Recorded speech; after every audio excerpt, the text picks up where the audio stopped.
Well, the reason I decided to become a patron of the Sunderland Carer Centre was because my niece Tara suffers from cerebral palsy. She's physically not able to get around, but she's married, she has 2 young children, and she's a social worker, and she's a very motivated young lady.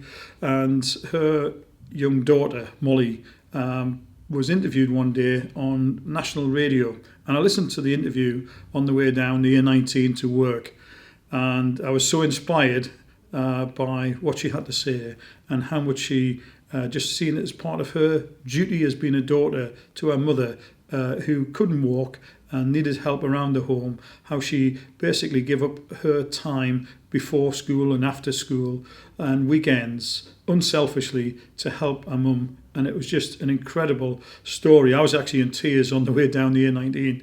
I think I had to pull over at one stage. I was so inspired by this.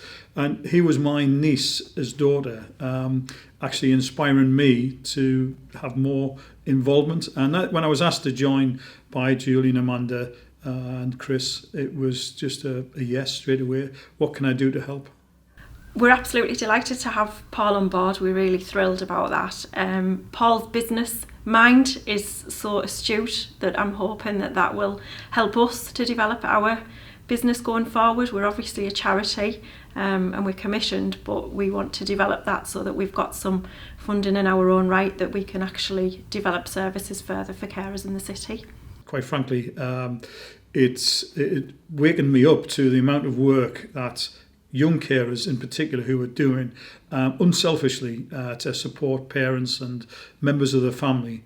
And really, we should have a lot more support from the local community and the local authority and the government as well. I think they're forgotten heroes, and it's really a message I'd like to help as a patron to get out there. As a patron, I think my role is to help to spread the word, spread the message of the great work that the carers are doing on behalf of our community, and what can I do to help to support them, but also what can I do in the way of helping, using my business contacts to help to promote the Carers Association throughout the borough, and help them to raise funds to support so many areas that they'd like to work with the carers and give them something back for what they do on behalf of us, really.